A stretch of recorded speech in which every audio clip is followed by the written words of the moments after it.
क्या है, इन तीनों इक्वेशन ऑफ मोशन का डेरिवेशन।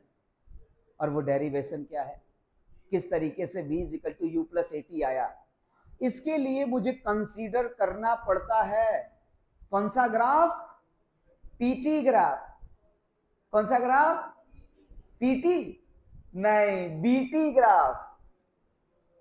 बीटी मतलब वेलोसिटी टाइम। ये वेलोसिटी टाइम ग्राफ क्या होता है, वो ग्राफ होता है जिसके एक्स एक्सिस पे, वाई एक्सिस पे वेलोसिटी। बीटी ग्राफ का स्लोप का देता है, लिखाया था मैंने, हाँ पन्ना पलटे पन्ना ना पलटे, पन्ना ना पलटे पन्ना ना पलटे।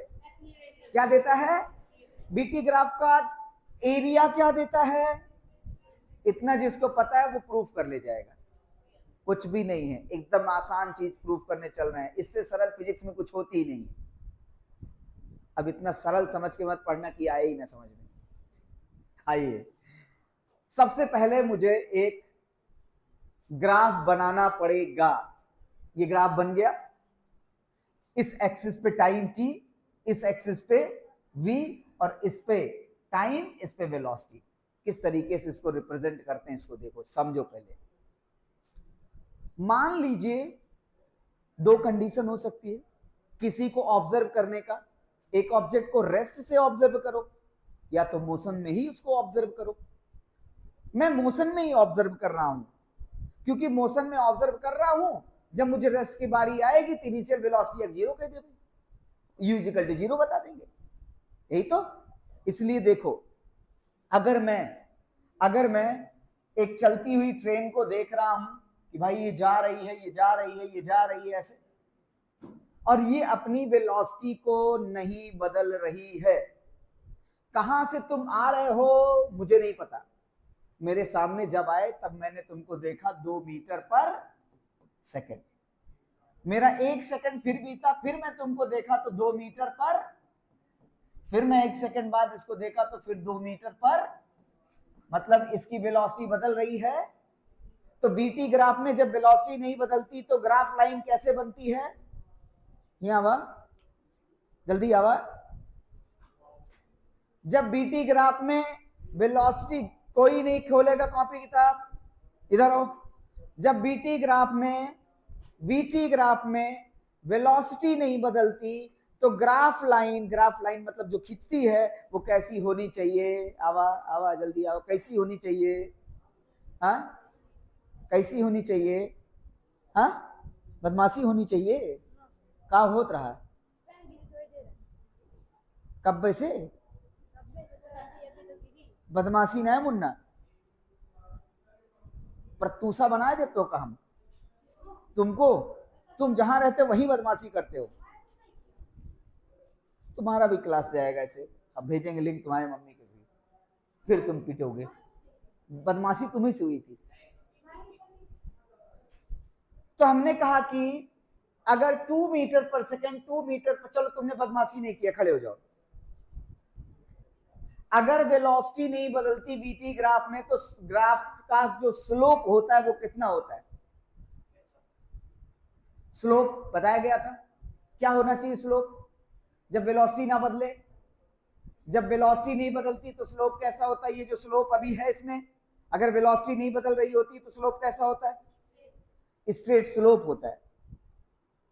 कि लाइन स्ट्रेट होती है, स्लोप जीरो होता है। स्लोप का मतलब slope is equal to zero, मतलब आपकी लाइन ऐसे स्ट्रेट, किसके पैरेलल, एक्स एक्सिस के पैरेलल, मतलब टाइम एक्सिस के पैरेलल। बैठो। तो ये यहां तक मैंने देखा कि ये वेलोसिटी इस पे u थी, क्या थी, u वेलोसिटी थी, मतलब u वेलोसिटी थी, u वेलोसिटी थी, u u u u u u u u हो गया, u वेलोसिटी से ही था। तो ये जो ग्राफ लाइन है वो कैसा बनेगा भैया, सीधी बन गई कि नहीं, ये जो लाइन क्या है ऐसे सीधी बनती चली गई। हमने देखा कि 2 मीटर पर सेकंड, 2 मीटर पर सेकंड, दूसरे सेकंड में था, तीसरे सेकंड में ही 2 मीटर पर सेकंड था, लेकिन चौथे सेकंड से मैं देख रहा हूं 2 से 3 मीटर पर सेकंड हो गया, 5वें सेकंड में देखा तो 4 मीटर पर सेकंड हो गया।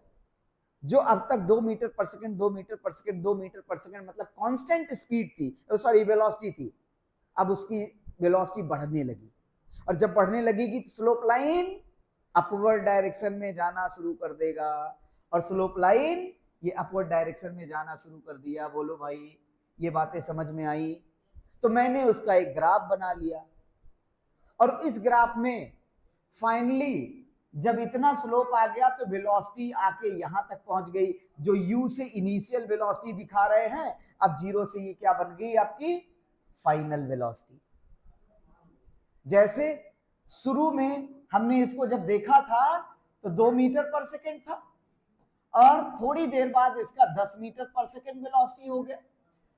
मेजर तो हम इनिशियली ही से करेंगे। अब बताइए वेलोसिटी में चेंज कितना आया, बताओ। ग्राफ में जब इसको दिखाते ऐसे, तो ऐसे ही तो दिखाते ना, 0 2 4 6 अप टू 1 ऐसे 10, तो ये 0 से 10 हो गया, ये 0 से 2 हो गया, जिसपे ऐसे पैरेलल मिला था, और यहां पे ऐसी लाइन मिलनी चालू हो गई। बातें समझ में आई कि नहीं? सेम चीज को मैंने जब पैरेलल लाइन था तो उसको u मान लिया, और जब वेलोसिटी बढ़ गई तो उसको यहां तक v वेलोसिटी आई, इसका मतलब उसमें स्लोप आ गया। अब बताइए यहां से लेकर यहां तक की वेलोसिटी v, यहां से लेकर यहां तक की वेलोसिटी u, तो चेंज वेलोसिटी क्या आ जाएगी? कितना चेंज वेलोसिटी आएगी कितनी? जैसे इसमें मैंने कहा 2 से 10 मीटर पर सेकंड हो गया, तो आपकी वेलोसिटी चेंज कितनी हुई? 8 का हुआ कि नहीं? आपकी वेलोसिटी पहले u थी, अब v हो गई, अब आपकी वेलोसिटी कितनी चेंज हुई? v माइनस, देखो यही चेंज वेलोसिटी है। बातें समझ में आ रही कि नहीं सबको? क्लियर? अब आ गया ये काम आपके समझ में आया कि मुझे ग्राफ कैसे बनाना है। सबने ग्राफ बना लिया। जब ग्राफ बन जाए तो हमें क्या पता होता है? बीटी ग्राफ का जो स्लोप होता है वो क्या देता है? एक्सीलरेशन देता है। तो यहां पे we know that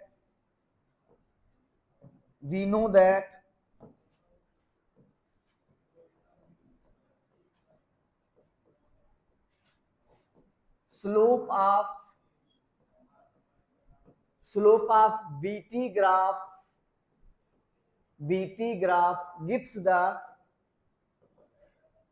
gives the acceleration क्या दे देगा? एक्सीलरेशन दे देगा। और स्लोप निकलता कैसे है? Slope is equal to in triangle ABC perpendicular upon, क्या बताया गया था? परपेंडिकुलर अपॉन, इस ट्रायंगल का परपेंडिकुलर कौन है? BC। क्या है? BC। और इसका बेस क्या है? AC। क्या है? अब बताइए BC की वैल्यू क्या है? B माइनस, इसको ऐसे लिख लेंगे, slope is equal to BC को दिखाएंगे BD माइनस, क्या दिखाएंगे? BD minus CD। इसमें किसी को कोई दिक्कत नहीं? प्रज्ञा बताओ। यही होगा, डिवाइडेड बाई AC और OD दोनों बराबर होंगे कि नहीं? रेक्टेंगल है तो OD और AC कैसे होंगे? तो क्या लिखेंगे यहां पे? आप लिखेंगे AC। अब बताइए BD की वैल्यू कितनी?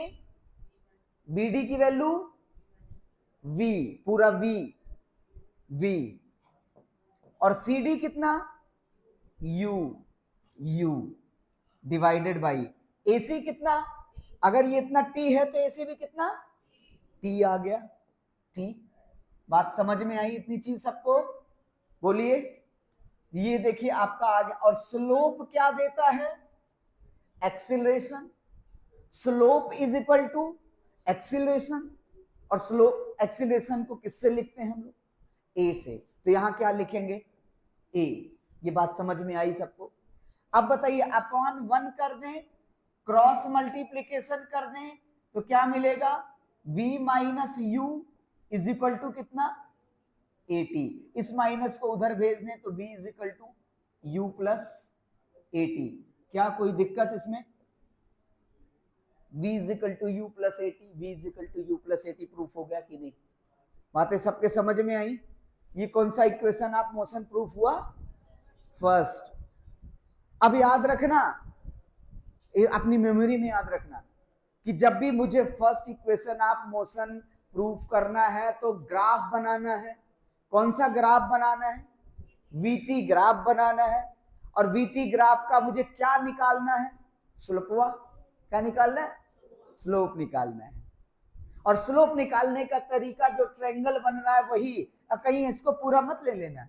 ट्रायंगल जो ये कलर वाला ग्रीन कलर है ना, ग्रीन कलर वाला ट्रायंगल का perpendicular divided by base, perpendicular divided by, और वैल्यू रख दिया तो क्या बन गया? v is equal to U plus. तो ये आपका first equation of motion proof हुआ। अब देखो, अब आता है आपका सेकेंड इक्वेशन ऑफ मोशन जो होता है s is equal to U T plus 1/2 AT।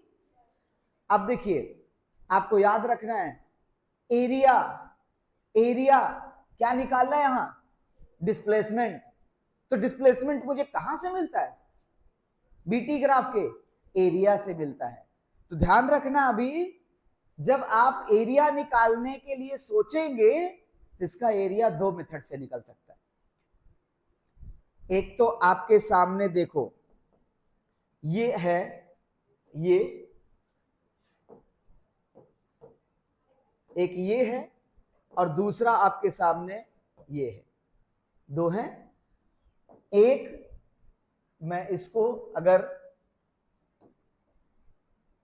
किसका नहीं, ये फिल नहीं हुआ क्या?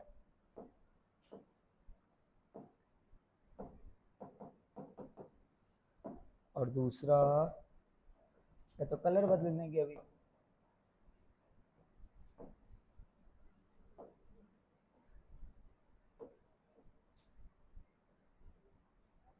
नहीं बदलेगा।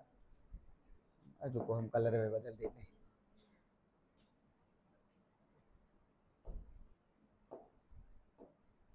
एक ये हो गया और दूसरा आपका ये हो गया, ये दोनों कलर। अब मैं, अगर मैं इसको पूरा एरिया निकालना चाहता हूं तो इसका एरिया निकालने का तरीका देखो। इसका एरिया कितने तरीके से निकाल सकते हैं? दो तरीके से निकाल सकते हैं। एक area of triangle plus area of, और दूसरा कौन सा शेप बन रहा है? ये ट्रेपेजियम। तो एक तरीका हो गया कि sum of area of triangle and area, और दूसरा तरीका हो सकता है कि एरिया ऑफ ट्रेपेजियम। तो सेकंड इक्वेशन के लिए याद रखना है कौन सा तरीका? Area of triangle plus area of rectangle. क्या करना है? Area of triangle plus area of rectangle. चलिए निकालते हैं एरिया ऑफ ट्रायंगल और area of rectangle.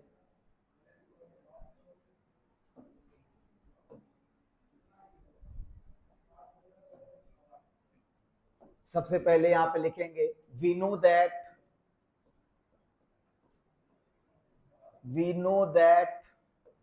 Area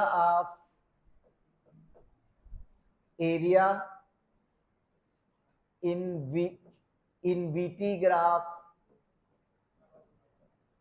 VT graph gives the, क्या देगा? डिस्प्लेसमेंट। क्या दे देगा? डिस्प्लेसमेंट। ठीक है, क्या दे दिया? Area of, area bounded. कैसे निकलेगा एरिया? मान लीजिए ये ग्राफ आपका ऐसे बना, ऐसे। अब इसको जब इनक्लोज करेंगे, वाई एक्सिस एक्स एक्सिस, एक लाइन खींच के इनक्लोज कर दिया, इसको बंद कर दिया। ये वाला एरिया इसको ऐसे बढ़ा दिया, एक ट्रायंगल एक रेक्टेंगल मिल गया आपके पास में। तो एरिया इनक्लोज्ड बाय ग्राफ, क्या लिखेंगे? Area enclosed by graph. क्या होगा area enclosed by graph? Area of triangle, area of, या एरिया ऑफ रेक्टेंगल से ले लो, area of rectangle plus area of triangle, area of triangle. Rectangle का area क्या होता है? Length into width, we know that, length into width. और area of triangle 1/2 base into height. ये बातें समझ में आई? रेक्टेंगल AO या AOD, ये D है, AODC। कौन सा? रेक्टेंगल यहां लिख लेते हैं AODC, और ट्रायंगल ABC, ABC। ये बातें समझ में आई? रेक्टेंगल का लेंथ कौन है? T। क्या है? T। और विड्थ क्या है? विड्थ क्या है? U प्लस 1/2 इंटू बेस क्या है? AC। और AC को किससे रिप्रेजेंट करेंगे? T फॉर टाइगर जिंदा है ना? हाँ, ये T। बात समझ में आई? T। तो 1/2 इंटू T इंटू हाइट क्या है इसका? BC। BC क्या है? B minus U। क्या इतनी बातें सबके समझ में आ गई? अब बताइए, पीछे वाले इक्वेशन से B माइनस यू किसके बराबर आया था? B माइनस यू, पीछे वाला इक्वेशन याद आया? V is equal to U plus AT। तो V minus U is equal to AT आया था कि नहीं आया था? नहीं याद है तो देखो, इसको देखो, V माइनस यू किसके बराबर आया है? AT। समझ में आया कि नहीं? अब हम क्या कर सकते हैं, ये जो आपके सामने आया है V माइनस यू, इसको हम किससे रिप्लेस कर सकते हैं? AT से। From first equation of motion, from first equation of motion. क्या मिलेगा फर्स्ट इक्वेशन ऑफ मोशन से? V minus U is equal to AT। V minus U is equal to AT। तो रख लो, ये आपका हो गया UT प्लस 1/2 इंटू T, और यहां पे AT। AT का T से मल्टीप्लाई होकर क्या देगा? AT square. तो क्या दे दिया ये? UT plus 1/2 AT square, that is displacement. Area निकाल रहे थे, और एरिया किसके बराबर होता है? किसके? S इज इक्वल टू क्या आ गया आपका? S is equal to UT plus 1/2 AT। बातें समझ में आई कि नहीं? ये सेकंड इक्वेशन ऑफ मोशन का प्रूफ हुआ। पलक समझ आया? क्लियर हुआ? आगे बढ़े? चलिए, लिखने के लिए एक ही बार में कह देंगे लिख लीजिएगा, प्रूफ हो जाए तो थोड़ा घर पढ़ के आओगे, दूसरे दिन समझा देंगे फिर से एक बार, और फिर लिखवाएंगे तो रुकने का चांस ज्यादा बनता है। आगे चलें? आगे आइए। अब हमारे पास तीसरा इक्वेशन ऑफ मोशन आ जाता है। इसके लिए एरिया ही निकालेंगे, ध्यान रखना, क्योंकि V square equal to U square plus 2AS है, इसमें S है। इसके लिए भी क्या निकालना पड़ता है? एरिया। लेकिन तरीका एरिया ऑफ ट्रेपेजियम वाला। कौन सा? एरिया ऑफ ट्रेपेजियम का फार्मूला क्या होता है विक्रम सिंह?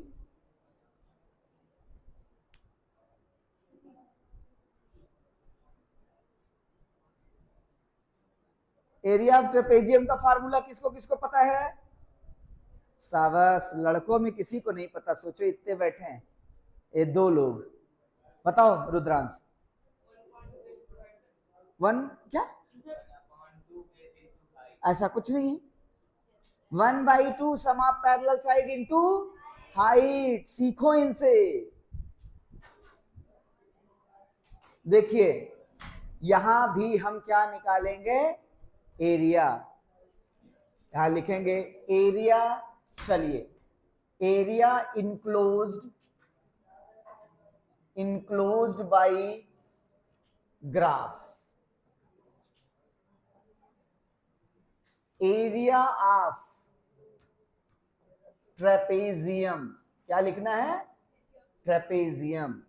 ट्रेपेजियम का नाम भी लिख दो, ए बी, कहां से शुरू कर रहे हैं, ए बी डी, सी पे मत जाओ, डी ओ फिर ए, तभी तो बाउंडेड होगा। अगर ए नहीं लिखे लास्ट में, ओ तक छोड़ दिए तो गलत। A B D O A B D O A, बातें समझ में आ गई। अब ट्रेपेजियम का एरिया निकालने का तरीका होता है 1/2 सम ऑफ पैरेलल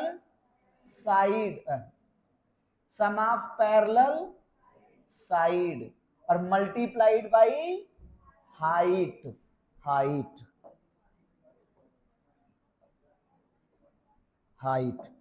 अब देखिए हाइट, ये मान लीजिए आपके सामने ये जो ट्रेपेजियम था, एक ये था और दूसरा कुछ भी दे दो, इन्हीं को दे दो ये। अब इधर देखिए, ये आपके सामने इधर, ये भैया जी यहां ऐसा,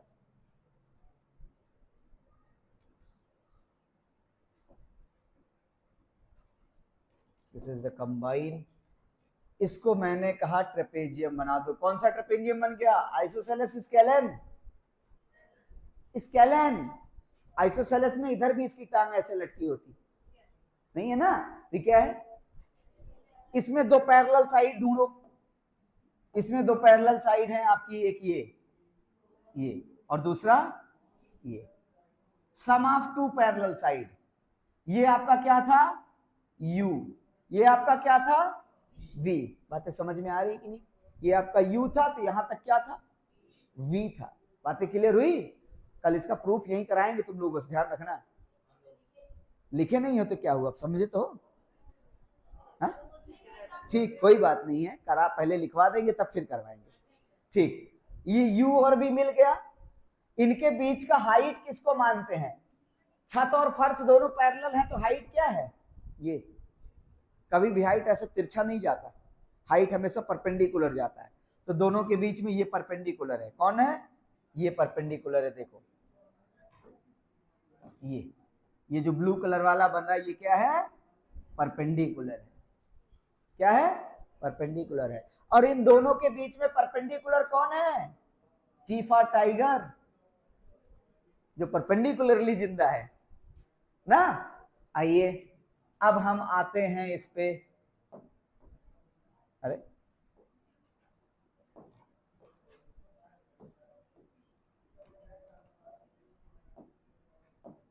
प्रज्ञा 1/2 सम ऑफ पैरेलल साइड में क्या लिख दें, कौन कौन बता सकता है, हाँ बोल।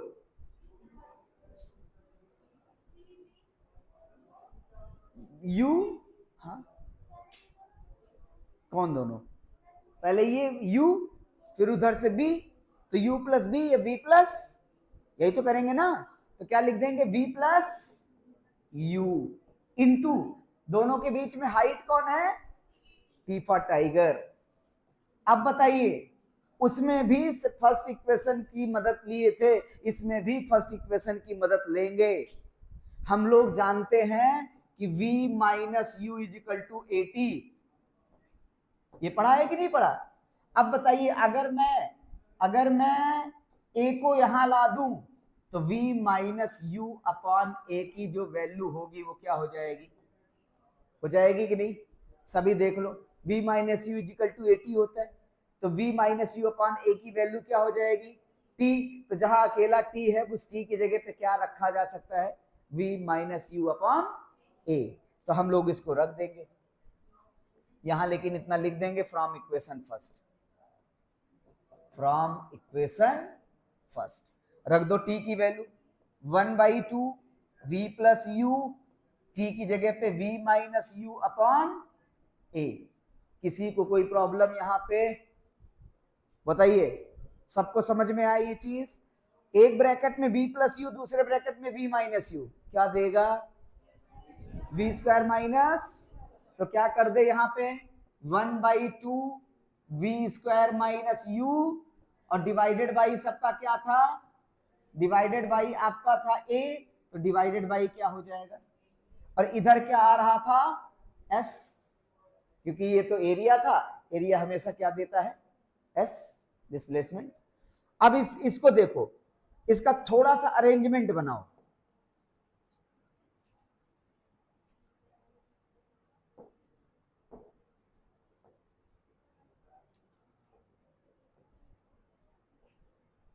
देखो, अगर मैं इसका डिनोमिनेटर 1 कर दूं, या s is equal to v square minus you square upon 2 into a, 2 कर सकता हूं कि नहीं?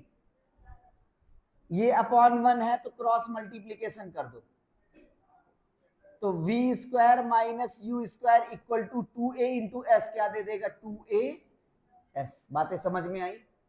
वी स्क्वायर की वैल्यू कितनी हो गई, इधर माइनस है उधर भेज दो, यू स्क्वायर प्लस 2a, ये आपका तीसरा इक्वेशन ऑफ मोशन प्रूफ हो गया। ये बात समझ में आई कि नहीं? ये 3 equation of motion school proof करा दिए गए, हाँ तुम्हारे यहाँ करा दिए गए, कौन पढ़ाया था? ठीक है, अब क्लियर हुआ। अगर इसका प्रूफ आएगा तो कर लेंगे। दूसरा बहुत इंपॉर्टेंट है, दूसरा बहुत पूछा जाता है।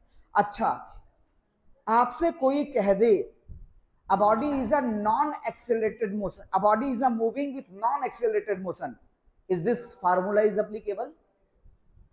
एक बॉडी एक्सेलेरेशन में नहीं है, एक्सेलेरेशन में नहीं है, तो क्या ये फार्मूला एप्लीकेबल होगा? नहीं होगा, ध्यान रखना। ये it's always applicable for accelerated motion. बातें समझ में आई कि नहीं?